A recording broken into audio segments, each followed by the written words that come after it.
The red light blinked on. Gary slid his headphones into place and leaned towards the microphone. Across the table, Alan flipped shut his notebook and took a steady breath. "Every time," Gary said, "I forget how intimidating that little red light is." Alan smirked. "That's because you're picturing a dragon setting fire to your plot holes." "Fair," Gary replied. "And you're imagining a rogue AI judging your sentence structure." "Also fair." Gary tapped the table once, centering himself. The low hum of the studio wrapped around them, quiet and expectant. "Welcome to Fictional Problems, the podcast where we discuss all things writing," Alan said, voice settling into its familiar rhythm.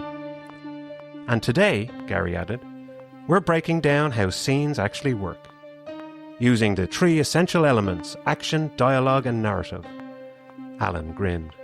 "Which means this introduction is already doing the job for us." "Exactly," Gary said. "Now let us pull it apart." The two podcaster hosts began their discussion, diving into the different aspects of scene, dialogue, and all things writing, often disagreeing with each other, but occasionally agreeing and getting to the end of the episode. They knew Bob, their listener, would appreciate the effort. Hey, there we go. And scene. That was a one man play by Gary J. Martin. Yes, indeed. That's it. I just thought we should start a Patreon. No. Good idea, yes. Fantastic idea. Yeah. This is Fictional Problems, the podcast where we discuss all things writing, and at the top of the episode was a little scene written to demonstrate important aspects of scenes. I thought we might start with talking about a few scenes. They're the building blocks of your story. They are indeed. They're extremely important. They should probably have their own little plot engine. Indeed. All of their own. Yeah. So we're maybe, as discussed, we're talking about action, dialogue, and narrative. Yeah. That sort of thing. We'll get into it. I am Gary J. Martin. And I'm still A.W. McNevin. Even after all this. And then after all this time. Yes. And yes, we're here to talk about scenes and all they the wider. entail. Yeah. So the I guess the interesting point to start off with is that any one scene doesn't have to have all those parts. No. As a scene with that dialogue is awesome, and is the reason why I can never produce them. The subtleties of character motion. Yeah. A scene can contain no characters. A scene can contain it can even contain no setting. It can be a purely philosophical discussion. Indeed, yeah.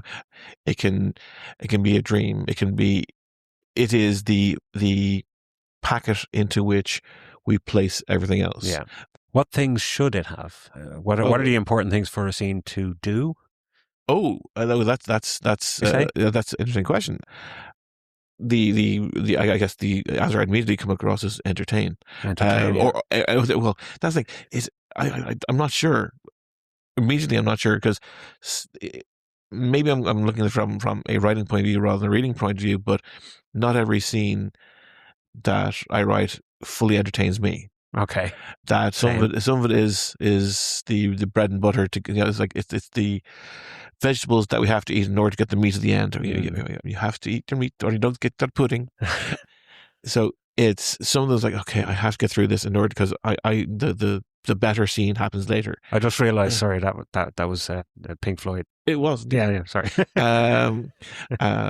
So sorry. It's progress. It's kind of, so you need like a train carriage, for example. You need need a scene to connect to the next carriage in a way that progresses the story, but not necessarily directly connect. Yeah. You could have parallel storytelling. You can have different people having different interactions at different times. The assumption is always because it's a Kirchhoff effect, where you have two scenes or two images side by side, and you assume they're connected. Uh-huh. That if you have two scenes side by side, you're going to assume they're connected. It's because they can be used so there's so many uses for it. It is really kind of hard to nail down. Although one thing I wanted to pick up on something you said a moment ago, the idea that every scene could have I wouldn't say should have, because this is not our thing, not our bag. Yeah, it's not an advice thing. Yes. It's more of a how we think. Yeah, having a 3-act structure, or having, but I'm proposing that not that it should, but it can, and it can be very effective in that. Yeah. It's like if you take let's take a battle being one scene. Mm-hmm. Invariably, it's not, but you have the action, the flow, or a simple fight between two people. Yeah. If you look at, say, any of the high quality martial arts, like or movies, you know, like, say the Raid or Crouching Tiger, Hidden Dragon, simply the scene of that fight, has kind of sweeping ups and sweeping downs. It has moments of tension, so the scene itself is tension and character development. If you're, it can do, but it can do everything, and indeed, it can take a character on a full journey of development and then back to the same position again. Yeah.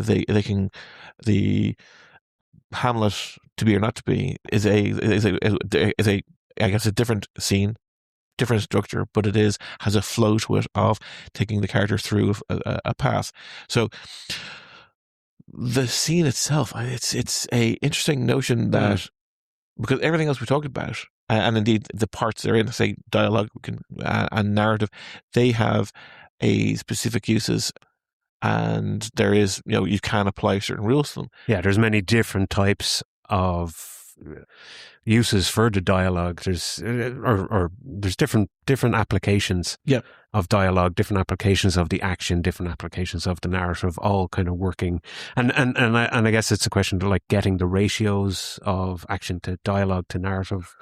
And whatever you're putting in the scene, getting the ratios right for that scene. Yes, but specifically, there is no 10% this, 5% that. No. Yeah, there's no template. Exactly. This is the thing, because I have read some recommendations that, the scene has to start late and end early. Yeah, I've heard that when you're having a conversation, say a phone call. If you ever see a phone call done on screen, then they don't say hello, or they pick it up and they immediately know the person's on the other end, and they're into the conversation. Well, now you could go, that's caller ID, but before, pick up a landline and go, hey, Tom. Yeah, how's things? Oh, okay, cool. Right, let's talk about. It's not like, hello, who is this? Yes, because often they're Scottish. In every time. Oh no, we won't claim that. Scottish. No, that's right. Bob doesn't mind. He's not Scottish, not yet. So so it's an interesting topic in that we're talking around it rather than through it. That there is because I've seen advice about how to write a scene. Yeah. I've seen how to write a scene. See what I did there? Ha ha! I'm so fucking funny. Yeah. How to write a scheme. Yes. So it's almost maybe basic. Maybe kind of the if you have two people in a scene, X should happen, Y should happen, and whenever I read that sort of stuff, I immediately go, no. I balk at it. Like, you like breaking the writing rules, as previously discussed. Yes, but I don't think there is many writing rules. I think there is a suggestion of rules, but I don't think that the rules themselves should count. Like this, Elmore Leonard said that one of his first rules is don't open with weather. Yes, and my immediate reaction is I'm going to write something about the greater storm, and the first thing you want to say in that story is. It was calm. Exactly. Yeah, you want to set up because so it is and this is again, you could go back to why AI will never write. Can never write proper screenplays or can never do novella length stuff or novel length stuff. Is that you are setting up a piece. You are doing all the stuff we talk about. Pay off and set up. I'll say that again. Pay off. Set up and pay off. Bob understood exactly. Pay up and set off. Exactly. You do that too. Yeah. You pay off things that happened in previous scenes. You set up things for next scenes. Those scenes may be years away or books away. Yeah. But you are using these packets that are okay. This is how big this packet is. This then maybe 2 lines. it may be 10 pages. Yeah. Your 2-dimensional space of a page on a screen is operating in 4, 5, 6 dimensions. No, but yes, it does. But like you laugh at that, and it's a good statement that and I guess if we were trying to boil all this down, it's that one should not be restricted in what those scenes do, in a grand sense. That your scenes should function the way you want them to function, and then then you have to be aware, I guess, of what those functions are and how your reader or how your viewer is experiencing them. And that's something that that we could never get into in a half hour. We could dedicate a fucking entire podcast to that. The amount of thought, the amount of work that people have put into this, the amount of writing books, the amount of writing advice, all that. I mean, you can't boil that, like you were saying, you can't boil that down into like a few minutes of a discussion. Yeah. Essentially, though, I think one thing for anyone interested in writing a book, they have to also be able to write scenes, because the book is scene after scene. Yes. So you won't write a book until you've written the first scene.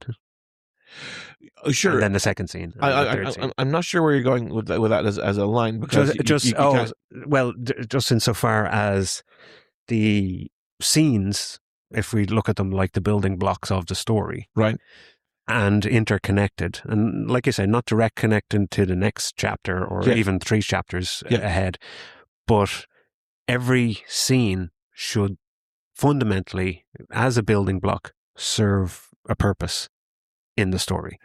Yes. Scenes that could be cut out of a story probably should be.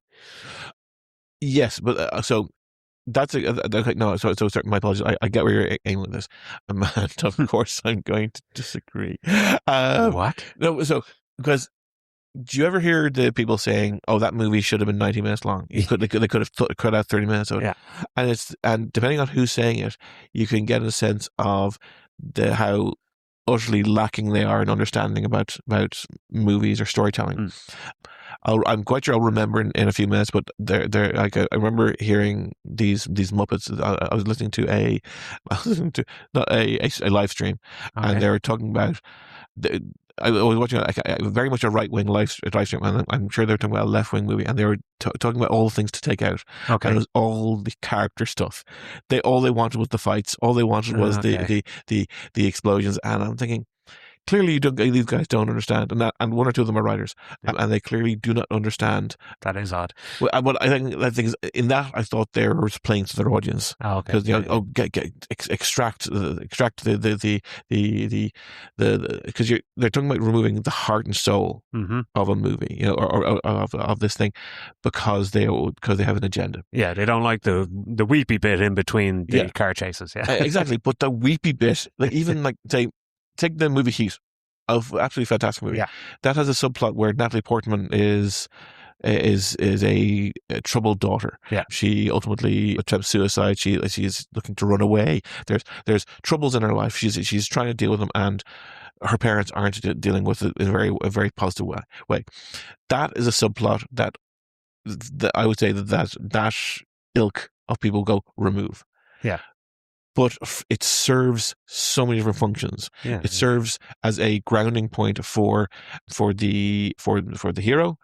It shows of the time that as a child coming up from a broken family, it doesn't matter how cool and hip the father is, or how awesome the mother is. Yeah, it's a psychological realism that's put into the movie. Yes, that these things are happening concurrently with. The cops and robbers, and that's when you see when you see on the other side, when you see the lives of the thieves in that movie, you are seeing the same thing. It's as relevant to have Ashley Judd's affair in that movie as Natalie Portman's troubled teen. So it's humanizing either side. Yes, and indeed you can say that both those scenes have an effect. The affair, the Ashley Judd's affair, opens up the team to having a mole inside them, and makes them vulnerable. Exactly. And the Natalie Portman's character ultimately is she kind of breaks Al Pacino's character away from the hunt to focus, and so he has to he realizes what's more important, and ultimately he then goes back to the hunt. But it is an important moment for the character. Those scenes could be extracted, and the movie would still function. It would still do a lot of the good stuff. Yeah, but it wouldn't not be as good. All of the good stuff. And there is so whenever I'm seeing someone say, get rid of the scene, cut this moment, and it is a case of, you have to kill your darlings, you have to make, there is this is not a carte blanche to say, just write everything and fill the book. Have a 14,000 page or 1,400 page opus. It is that each scene, yes, should have function. Yeah. And in the back of my head, what I'm thinking about now is trying to have some sort of KPI, because data scientist by trade, and it's trying to figure out some sort of metric by which to assess it. Yeah. And I shouldn't. This is an art side of my brain, not the tech side. Well, let's go to as the well of Tolkien, as we so often do. The Lord of the Rings well, which is nearly run dry. We've gone to it so often. It'll never run dry. Yeah, it keeps replenishing every now and again. Yeah, but quite an obvious and stark contrast between the books and, shall we say, the movies, where there was entire plot lines, characters, motivations, all of that just cut out for time, for pacing, for all this kind of stuff. Yeah. So I mean, everyone cites the absence of Tom Bombadil, for example, from the movies. Yeah. And you go, well, I don't know. I like Tom Bombadil in the books is quite a significant character. However, the movies still worked without him. Yes, and indeed, and because I'm not a Tolkien fanboy by any stretch of the imagination, I'm more of an appreciator. Yes, I always go to that line. I think it's in Pretty Woman, where they talk about, if you like opera, then if you like opera, you like opera, but if you love it, you really love it. Yeah, okay. I like Tolkien. I don't love Tolkien. But do you recall reading Lord of the Rings, where you would see passages and passages of descriptions of leaves on trees, for example, and you're going, unnecessary. Yes, but I think it's unnecessary from our point of view. Yeah, because if you read, like, I would have read more, say, Lovecraft than Tolkien. I have tried to read the Silmarillion multiple times. It's a trap. It's a trap. But it's something that like that, and Zen and the Art of Motorcycle Maintenance are two books that I want to get the end of and understand. Yes, I want to. It's like that and Ulysses. I want, at some point in my life, I want to sit down when I'm not working on anything, and I want to delve into these books. Fair. Because every time I do, I stop at some point and go, is there too dense for me? But it's I want to give them as much focus as possible. That maybe they're beyond me. That's very, very possible. But still, I want to get. Sorry, I went on the tangent. As say Lovecraft was written at the time, it is still incredibly dense stuff, and you could go in and pick through and go, modern horror isn't written that way, and you could leave out whole hosts, whole drafts of the text. Yeah. Okay. And it still function. Call of Cthulhu can still function, and you would be you could rewrite it. I don't know why it has never been put on screen, or Into the Madness. These are things that could be so easily put on screen. Okay. Or for a couple of $1 million, a couple of $100 million. Yeah. How good do you want those? Do you want rubber monsters? Exactly. but no. As in it's proved that they have the technology to do it, or the thing rather than it. But from those writers' point of view, from their creation, they still created the thing they wanted. Yeah. While in a more modern time, perhaps in a more modern vernacular, that we can look and go, we don't need, like, you even look at George R. R. Martin, we do not need every chapter to have 5 courses, detailed courses, but that still adds, like, I was saying this to a colleague during the week, that element is used as a proving point by the Manderleys to prove that fake Arya is fake. because Exactly, yeah. because one of the Lord Manley asks basically Jane Poole, who is masquerading as Arya, to tell him what was basically on the menu for one of the festivals that he was last at. So essentially that's the meat Yeah. of those descriptions become a part of the plot. Exactly. And so it's hiding a secret, or like it's serving a purpose. So while I think maybe someone like Tom Bombadil was there as I know, how Hobbit was written for his kids, that it was given that Tom Bombadil exists in the first part of the first book of Lord of the Rings and then doesn't exist any time again, and indeed that type of character doesn't exist. It's almost like that if he was writing it today, that character wouldn't have been killed off. It would have been killing your darling's moment. So to go back to, I guess, to our scenes thing, then the entire of that character, any scene involving that character would be excised without having much trouble on the plot. And indeed, it removes also the questions of why not give the ring to Bombadil. Exactly. So essentially, that weakness, I guess, or that's potential weakness. How dare we question the professor's style or product? He's like, I'm not God. I'm a God. Yes. In writing terms. Yeah. So I think that the best we can say about scenes is that they are required. They are required. They're required pieces that you fill with the different parts. Yeah. So they are essentially the blank page. So allows you to create structure inside your story. Oh, well, speaking there's of simply a structural element. Yeah. Speaking of one of those kind of another very significant part of any scene and therefore any novel is dialogue. So dialogue in a scene, like there are again different shades of dialogue. There's and dialogue can be used for many things in a scene to convey not what's said. You have subtext. You have you have direct dialogue, which is in the quotes. Sure. You have indirect dialogue, which is what I told him was. Sure. Where you don't hear the words. Yeah. And then, of course, you have like summary dialogue, which is they talked all night about life. And you don't have any specifics, that kind of thing. But all these things can kind of progress the scene and move the scene along. You can skip time with summary dialogue or indirect dialogue. Sure. But the power of dialogue, when I think of that, I am reminded of a fantastic scene in the TV show The Wire. Okay. Do you remember this?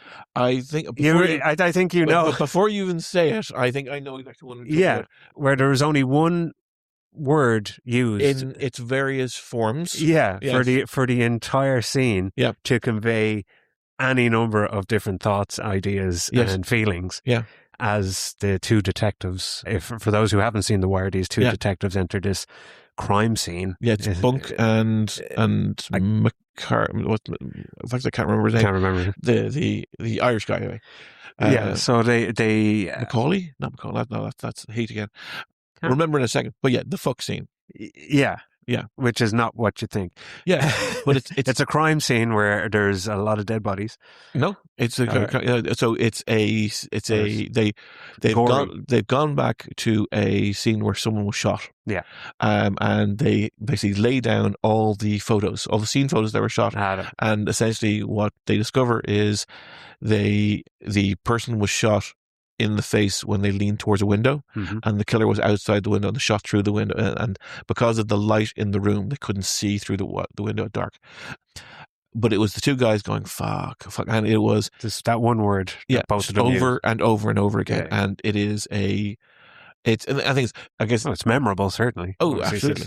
But I think that is more a actor scene than a writing scene, because it is like I've been watching a lot of the Pit and them talking about how the actors and the director talk about how they're doing, some of being improvised, some of being not. That scene there, I can imagine it being created by we need to map this out, that we have the space or like, as in, say with Josh Whedon, they cancelled. He would walk around the set of the Firefly while gaming things out. Okay. And once you have that space, so I can imagine those two actors and the director and even the writer kind of going, okay, this is what we need to do in the scene. You know where you're going to have to get to. Map it out. Yeah. Just, all you have to do is walk, as you have the photos, and maybe it's something that they just gamed out themselves, that they had time to turn on the camera, have two cameras walking around with them, and I'm like, fuck. Because I thought it was a great example of the minimalistic use of dialogue to convey so much. Like, because you know that they're experienced detectives. Yeah. So but they are conveying all of that in just what they're looking at, what they're seeing. You can what's not said. Yeah, there's a lot going on. There is a lot of subtext because I guess a lot is being said through very very little. But so this does bring on one thing. Because when you're talking, I had a thought. As rarely as that happens. The one that's not just many. Just the one today so far. So I come from a screenwriting. My first forays into writing, whereas in screenwriting. So in screenwriting, you have character name, and then below that you have stage direction, angry, frustrated, all that jazz. Exterior, night. No, that would be scene. This is the individual character. So basically, this is the dialogue. So you have character name. Any directions for the dialogue, character name, ding, ding, ding. So it could be just character name, dialogue, but if you have specific things you want to add for that moment, then you throw in, it's like anger, shouting, all that sort of stuff would go in parentheses below the character name. And so the question is, so moving into more kind of prose writing, how often do you use the word said to describe? Like in that little piece you did, you used the word said and you used the word replied. So, but in your if dialogue tags, exactly, yes. When I'm writing, I will use said as minimally as possible. Really, it is because a lot of my writing is conversations. They're just, I think most of his conversation. It's in the next book that'll be released soon. There is 2 action scenes across the entire book. Drop the name of the book. Time and again. Exploit 1. It is so when I'm having a conversation about against multiple people, I don't want to be Bob said, other Bob said, this is Bob said, Robert said, Bob said, Robert said. Yeah, I make it as varying as possible, and I throw in as much, and I tend to be as much, but I'm also aiming to be brief with the extra tags, like he whispered, responded, replied. Exactly. He considered. Yeah. He observed. He opined. He shuddered. Absolutely. He cried. That next word. If now from other discussions with other writers, people who say, "Oh no, I only said," their position is that word then disappears. Yeah, that's what I was going to say. Okay. My apologies for stepping on your. No. That just agreeing. Then please then opine. So yeah, when I'm writing a scene of dialogue, it is a case of I always have said and the character's name after the first bit of a line. Yeah. Said this character, said Thorn. Yeah. And then continue the rest of the dialogue. Yes. And like that, it's just to tag the reader as to who is talking. Yeah. Now, I suppose by right, what you should be doing is have such distinctive voices for all of your characters that a reader should know based on how they're speaking, or but not every character has a particular accent that you're putting in writing, or not every has a particular. But say like a king speaking in really regal formal language versus a peasant speaking in But also you have to consider that each character will have different forms of talking to different characters. Yes, that same king will make pronouncements in the court, but when he's talking to the queen, talking to the queen in front of people, talking to the queen not in front of people. It all changes. He'll be talking to Betty rather than Elizabeth. So.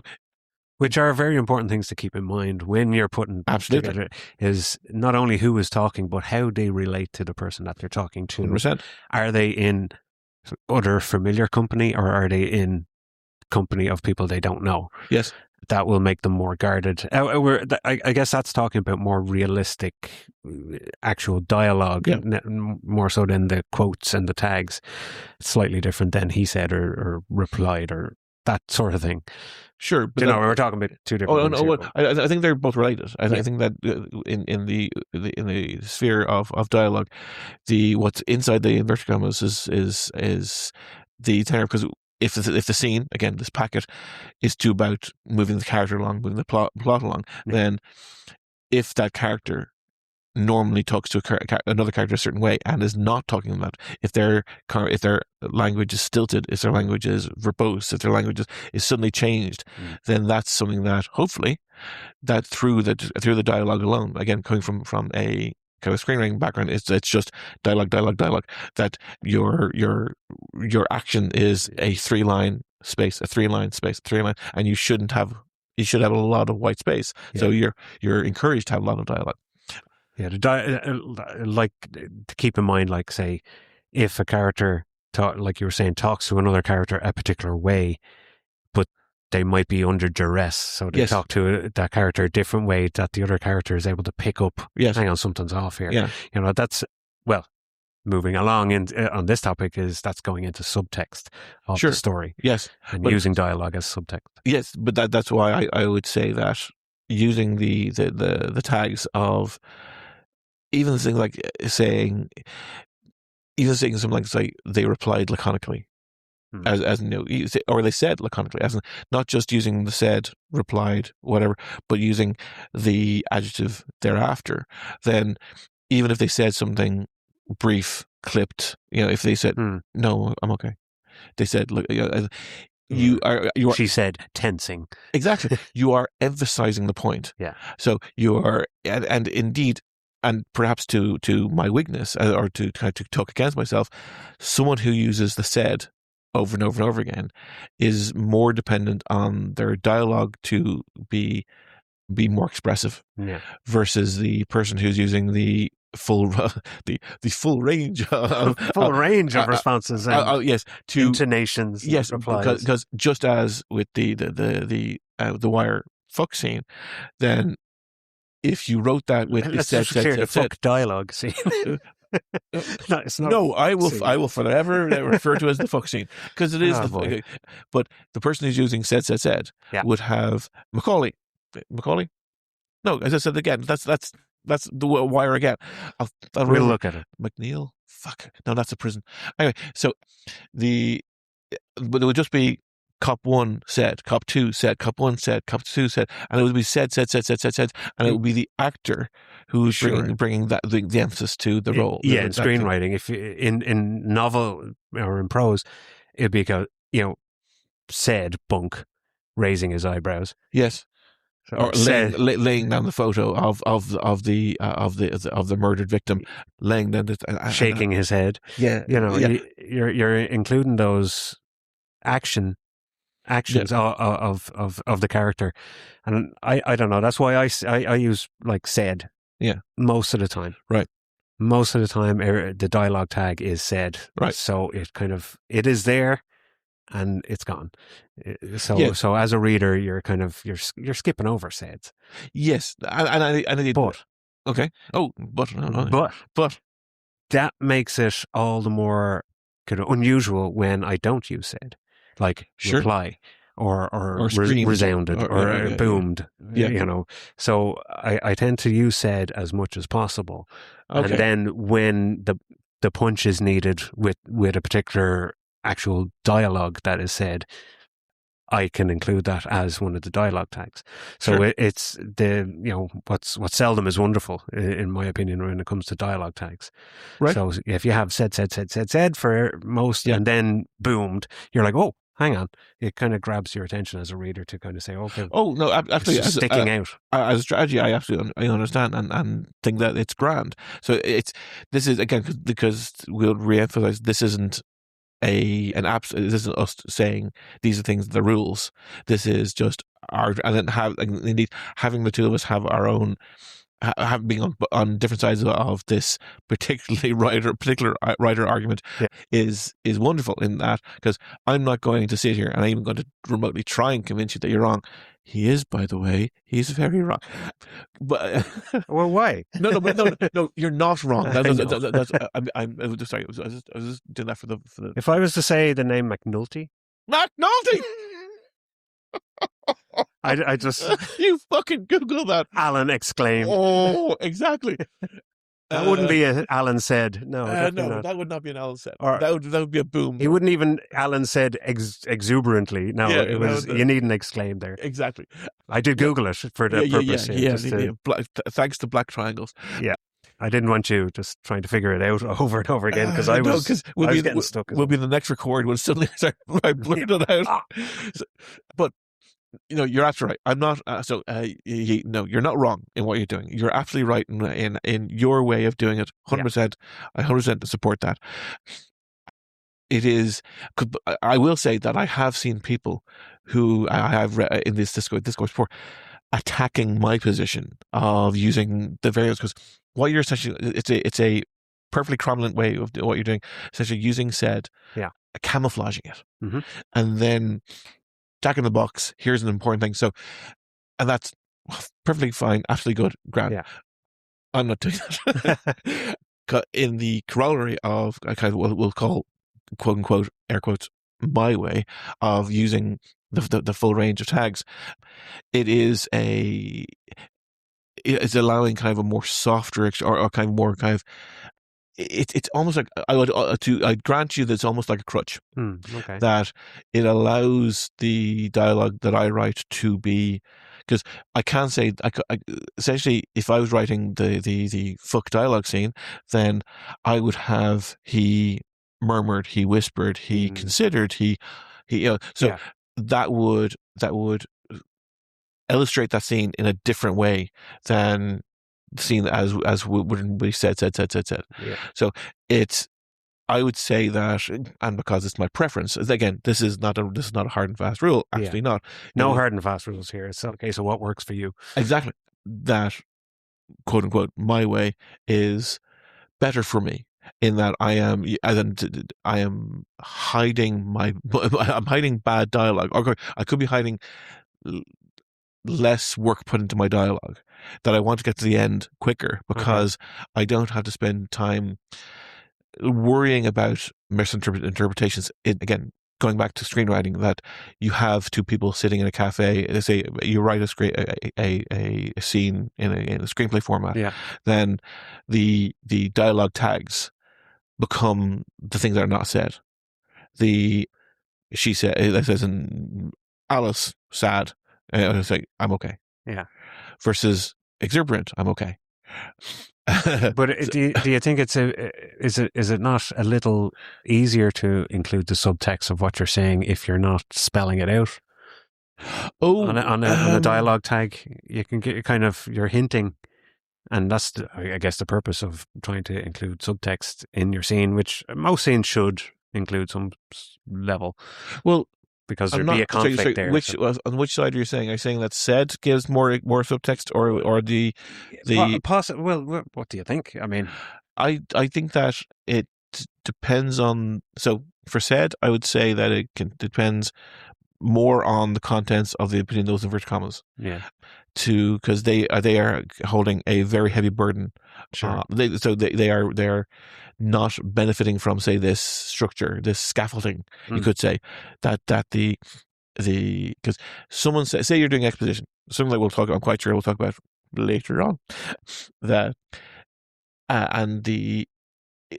I think actually almost we could talk about this when we get to the exposition. That how that exposition is delivered changes versus said and versus, say, said, directed, opined. Yeah. Take those three, just those three. That person saying that information, the said, I would say, is the weakest form of that, because you need to do an info dump, and you are saying said, and you're going, here's the information you need, and there's nothing masking it.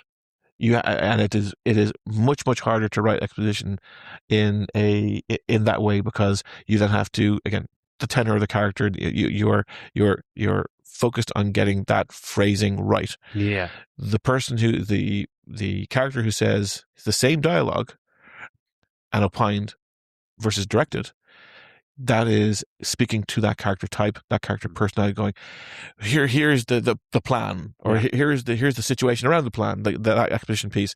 If they're opining, they're saying an opinion. Yeah. Where in that situation, I might include, here's the situation, or here's the plan, he said, his voice authoritative. And yes, yeah. So so you in that case, you are still adding. I guess you're in the same space of the dialogue. You're going. You feel you need to add something to it, or raising his voice louder than the room. Yeah, which would then tag into kind of the he directed. So it becomes that simple change of those three words becomes, just like with the fuck dialogue scene, the same thing said different ways, but produces different results. Yeah. So I would kind of say that, but in that I would say that the all other tags tend to function, or again, I'm coming from the position that way is the better way. So, yeah, your choice is. So basically, I'm saying my choice is the better choice every time you've asked the question. You would, though. It's almost like I've considered this. Yeah. Yeah. So you've given it consideration. You weighed it up over the course of the last 20 years. Yeah, I think so. Wow, 20 fucking years. No, even more than that. Wow. But yeah, it's important to obviously not be rigid in your writing in any way, shape, or yes, form. But yes, but then that's the question: which of those two positions are more rigid? I would say said is being more rigid than and as in your camouflage and then check in the box, versus someone who can use the full range of tags. But where the rigidity just goes out of it completely is the line after. So, like I was saying, he said the adjective, his voice authoritative and loud, as he scanned across the room. So I'm kind of describing, I'm putting action to the word. So I kind of combining the two together instead of, and the reason why I choose this as opposed to using different dialogue tags is that the dialogue tag is rigid, whichever dialogue tag you're using. Yeah. However, when I use said, that opens it up to a wide world of any description that I can put in afterwards. Oh no, which is varied in multiples. But I would say that's a misinterpretation, because you have the full range. It's like saying saying said, you've got one option. You've got one option, then you add your pieces thereafter. For the full range, you have the full range, and then you can add the same things thereafter. Now, you may not be able to add he directed in a cheeky way. Yeah. Yeah. Well, actually, that could work for some, but let's say it's an authoritative character. He would not say he directed. You would not say he directed in a cheeky way. Yeah. Well, you wouldn't need that extra bit. No, but you can use it. Yeah. You can, just as you said, he said, looking around the room. He directed, looking around the room. So everything that you can say that follows the word said can be equally applied to following. So it is. So every argument you made essentially becomes, no, we can do that too. Indeed, by the statement that made after that can either be doubling down or refining that thing, so that opined or considered or rebuked. The type of language being used suddenly becomes, like, if they said, and then you have to figure out a way to say, to compare and contrast the same sentence being used as rebuked. So, because we're talking a lot about a single line, but again, we're talking about it being as part of the full dialogue. Yeah. You say X, and the person goes, yes. Or he go, no. If only this was the sort of thing that we could put out to our listener, Bob, and our other listener, Colm, to see. Does you have another listener? It'd be interesting to kind of take some sort of a poll of who prefers. Unfortunately, we only have two listeners, so at the best, so you guys rock. Yeah, hang on in there. Stay tuned. Yeah. It's come out 50-50. It's probably 50-50. Yeah. And that's fair. I mean, half the people have to be wrong. Yeah. And how does that feel? You're okay with that? I think I'm okay. You seem to be fine with it. So that's, I'll sit here in my wrongness and be wrong. Yeah, me too. While we're at it, right. But okay, we'll end scene there. We will close off our dialogue. All the subtext of everything we've been saying is all wrapped up in a neat little package, ready for the next scene at some future time. Yeah. All the best. I know. Keep watching the skies.